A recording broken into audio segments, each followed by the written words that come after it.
Hi, and welcome to Destinations. I'm your host, Brittany Pierce, here to provide all kinds of inspiration for your next trip. We're coming to you today from the San Diego Air and Space Museum in Balboa Park, where you'll find historic air and spacecraft from all over the world. Here you can see everything from Wright Brothers artifacts to the actual Apollo 9 command module. In today's show, we'll discover the best way to explore Balboa Park. We'll take you on a cruise aboard a historical icon of New Orleans. We'll hear tips from a pro on how to keep family travel blissful. We'll uncover a little about Arizona's history, and we'll show you a couple of museums where you can keep the whole family captivated for hours. But first, with the kids out of school for the holidays, you're going to need activities to keep them busy while keeping everyone in the family entertained. Here in Balboa Park, there are 17 museums, which can make it hard to pick just one. But with the Explorer Pass, you'll get access to all the park's museums, including this one, with just one ticket. Balboa Park is a very unique place. It's the largest urban cultural park in the United States. It's a National Historic Landmark. There are a ton of outdoor recreation opportunities, but also more than a dozen museums, cultural institutions, performing arts venues, and so there's a real vibrancy and diversity to the location. So the Explorer Pass was a collaborative program created by several of the organizations in the park. It was a way that was convenient for visitors to visit multiple venues with one ticket. The very first thing you see when you come inside the San Diego Air and Space Museum is a replica of Charles Lindbergh's Spirit of St. Louis. The second most iconic thing you'll see is the actual Apollo 9 command module. It flew in space just a few months before Apollo 11 landed on the moon in July of 1969. And we find that people who buy the Explorer Pass will end up visiting multiple institutions, and that's really unique in this one venue here. The revenue from the pass sales go back to the individual museums you might visit. The Explorer Pass is so important to us because it allows San Diego families to buy the pass and come in and visit us year-round. There's always so much to see here at Balboa Park, so getting this pass is super awesome because it's a great deal and you get to visit all the museums, see a new exhibit that comes out. There's always something new in the park. Well, here at the Fleet Science Center, we are the science center in San Diego, and we are a completely hands-on space. So whether you're 5, 55, 105, there's some incredible science for you to come in, get involved with, get your hands on, and have a great time with. Balboa Park is an absolutely amazing place. There's no place else like it in the world where you can have all of these incredible cultural organizations literally within walking distance. The San Diego Model Railroad Museum has indoor and outdoor exhibits as well as educational programming. Our mission is to research, collect, preserve, and present the heritage of American railroading with scale models of California railroads. At every twist, turn, and tunnel, we spark curiosity by developing educational programs that include educational milestones like critical thinking, creativity, and problem solving.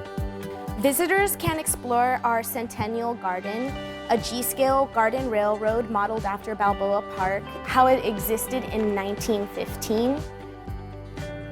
The exhibit is solar powered and the plants are all drought resistant. The Explorer Pass has exposed us to visitors of Balboa Park that may have not known that we are here since we are located in the lower level.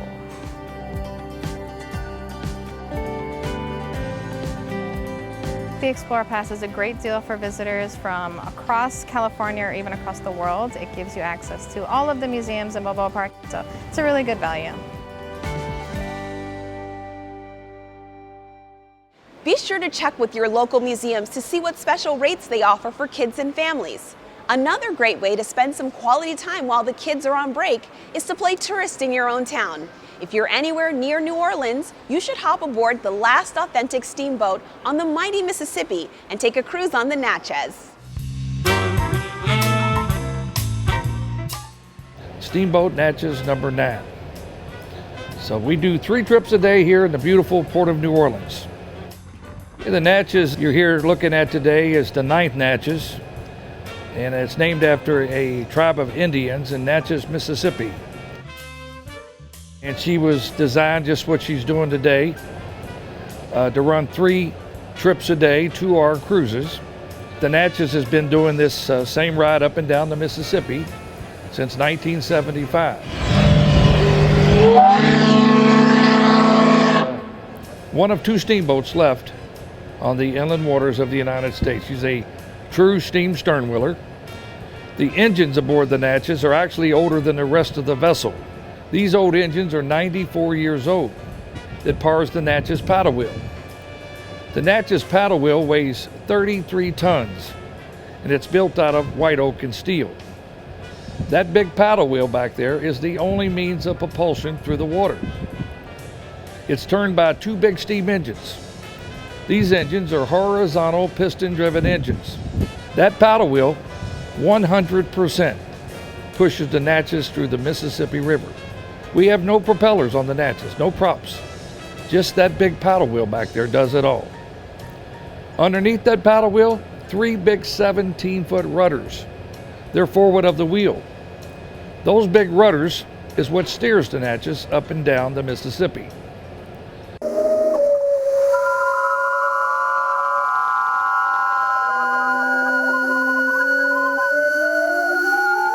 We are on the roof of the Steamboat Natchez here in New Orleans. The Natchez is one of only a few steam-powered vessels left in the United States today, and we are equipped with an authentic steam organ, or steam piano, better known as a calliope.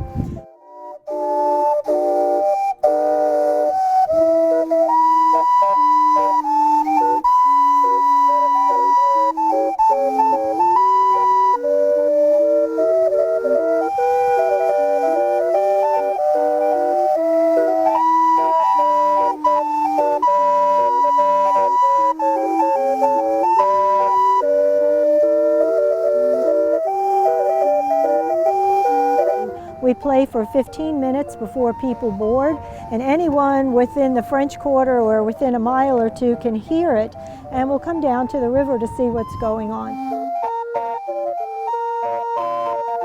The next time you're in New Orleans, come see the Steamboat Natchez or one of our other trips. Now that's an experience your kids will want to brag about when they go back to class. When we come back, we'll check in with our Destinations Travel Pro, who'll give us some valuable tips for traveling with the whole family. Stay right there.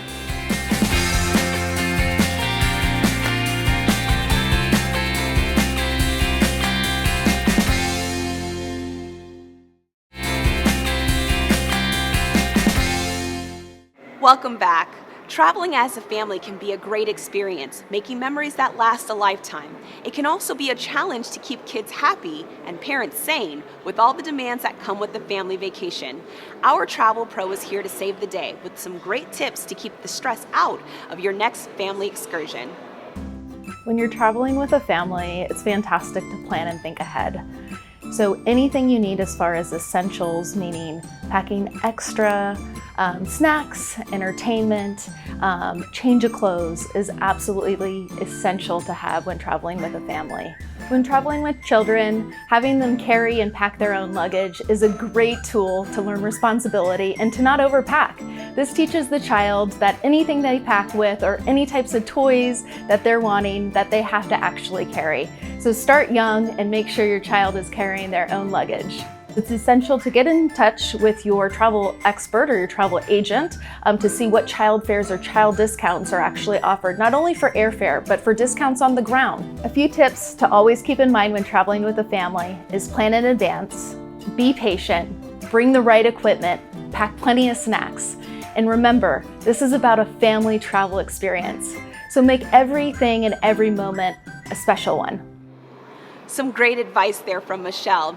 One thing it doesn't take a pro to know is that kids are usually happier when they're moving around and doing something, which makes a scavenger hunt or interactive tour an ideal activity.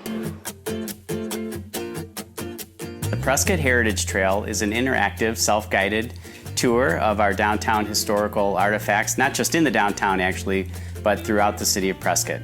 We're going to have over 50 locations where people can go and visit different sites and learn about the history of Prescott. We're looking at all different types of history.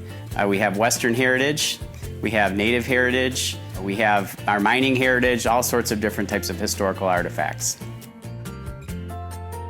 There is so much to see and do in the city of Prescott. Our heritage goes back to well before 1864 when we were territorial capital. You can learn about historic Whiskey Row and the fire that took place in 1900. You can walk around the Courthouse Plaza and learn about all different varieties of monuments and history of Prescott. People can start the history trail right here in the Visitor Center for the Prescott Chamber of Commerce. They can get a map, an interactive map. They can do as much or as little of the sites as they want. It could be an hour and a half, it could be 2 to 3, 4 hours.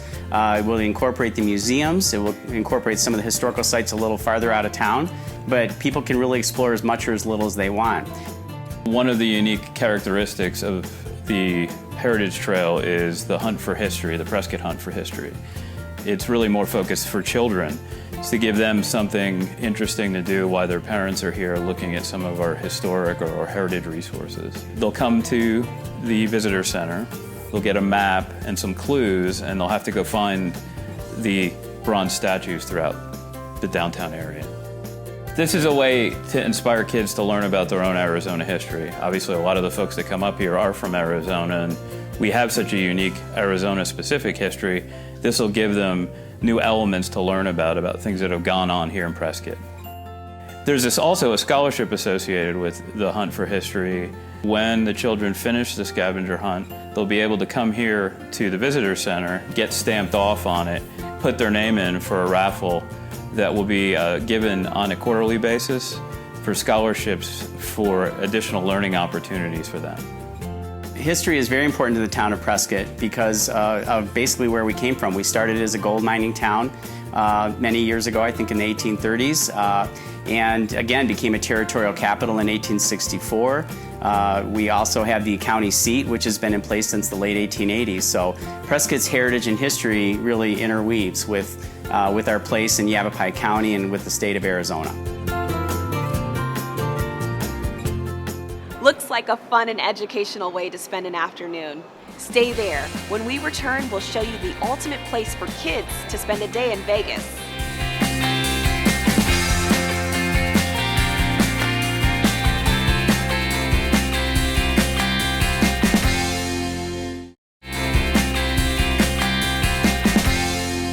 Welcome back. We know museums can be fun for the whole family, but if you've got little ones who love hands-on discovery, a museum created especially for them might be the ideal place to spark imagination. Discovery Children's Museum is a nonprofit organization. We've been here in the community for 29 years, and we're very proud to be a hub of this community. Discovery Children's Museum is one of the largest children's museums in the country. We have 26,000 square feet of hands-on exhibits and play activities for children. All of our exhibits incorporate STEAM learning into their exhibits so that kids are learning as they're playing. So on the first floor, we start in Toddler Town, our area for little learners aged birth through 5.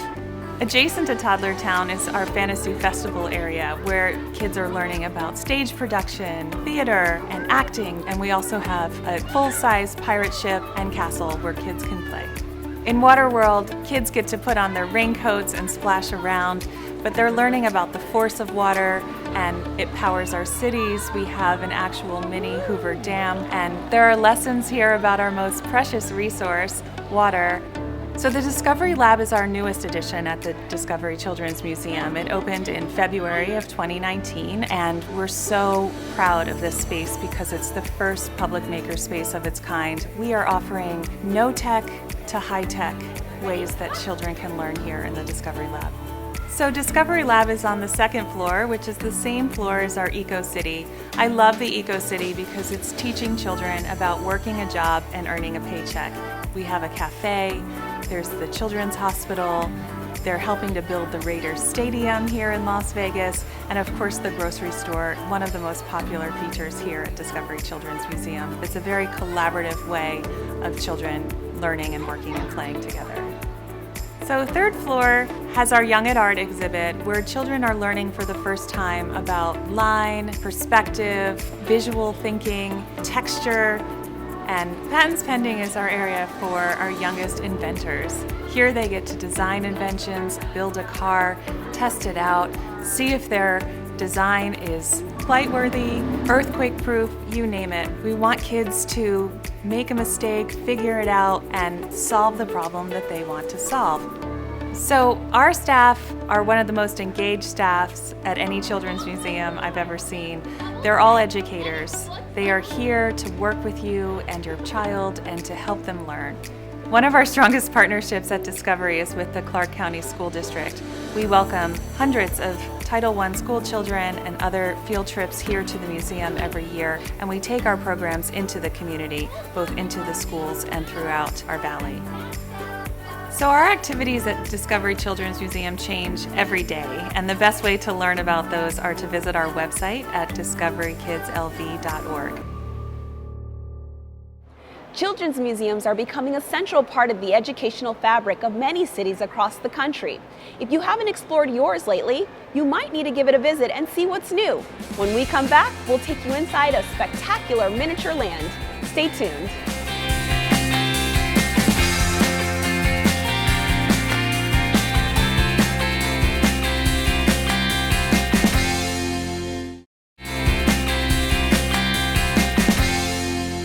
Welcome back.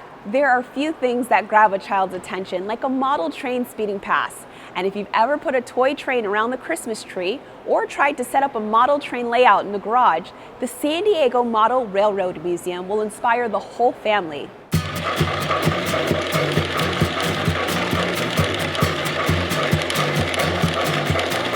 Ooh, and it's coming right up close. The trains may be small, but the San Diego Model Railroad Museum holds one of the largest model railroad displays in the world. And this is huge. It's the biggest I've ever seen. So it's amazing. When you walk in, you see color, you hear sound, you see movement, and that's why I think it's so much fun. The museum features rare and historic models and 5 scenic train layouts in 3 different size scales. This is the toy gallery, but we're also known as the San Diego Three Railers. That's our club name. The train layouts are all built and run by members of 4 local model railroad clubs. Volunteers from the clubs provide their trains and a wealth of information. That's what the museum is all about, is to interact with the public so that the public knows what model railroading is all about. We've got a scale train mine, which is that passenger, it's a silver one that's going to be coming through, yes. Right? We bring our own trains. We can't change the layout pretty much, it's pretty much permanent. But the trains change every day, and we run everything from 1920s and 30s all the way up to items that were produced as soon as last year. Donald Duck, Minnie Mouse and Mickey. While the toy train gallery is an imaginary wonderland, some of the train layouts are painstakingly accurate. The La Mesa Club is building a model of Tehachapi Pass from Bakersfield to Mojave. These guys are really into modeling the real railroad as closely or as accurately as we possibly can. We can go back to the 1950s. We can show the people what kind of equipment ran across the railroad. We have operating sessions where we publish our timetable, and that's exactly how the railroads were run back in those days. So it is keeping a bit of history alive. A lot of people say that trains built the Southwest. Once the Transcontinental Railroad came in, the town started to sprout up all around the railroad tracks and everything, so it really started to build it. We think we're doing a fairly decent job of representing in this layout San Diego County and an Imperial County in the year 1949. And that just happens to be when we had the trolley system in San Diego. If you look at the building structures that you see here, they are replicas of actual buildings that existed in that time frame.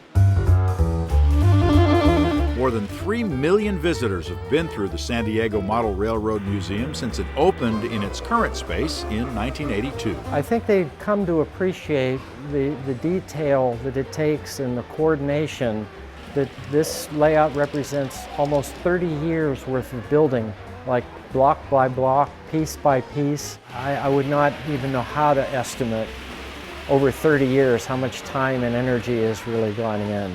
Volunteers, including a tour guide, are on hand anytime the museum is open. Our first stop Today will be the O scale. This is our O scale. I think it's because they feel they're offering a contribution.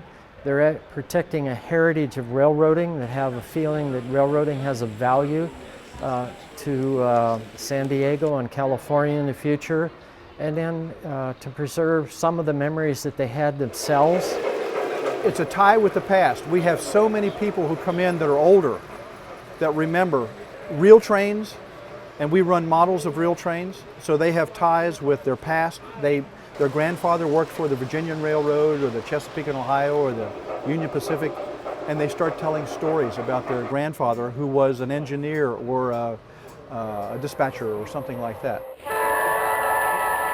I had my first train when I was 6 years old from Santa Claus, and it sort of can take me back to those days when it was much simpler.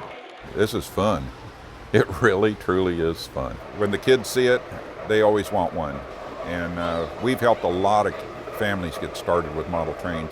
I have Thomas trains, and that's just about it.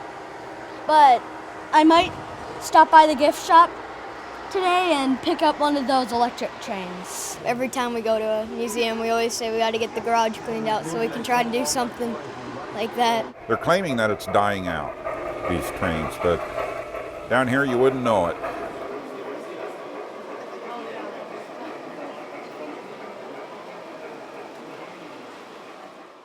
Wow, with all the detail in those layouts, you could spend days trying to soak it all in. Well, that's all we have for you today. A special thanks to the San Diego Air and Space Museum for hosting us. To keep up with everything happening here at Destinations, you can follow us on Twitter and Instagram. I hope we've inspired you to start planning your next trip or to go exploring in your own backyard. Thanks for watching. I'm Brittany Pierce, and I'll see you next time on Destinations.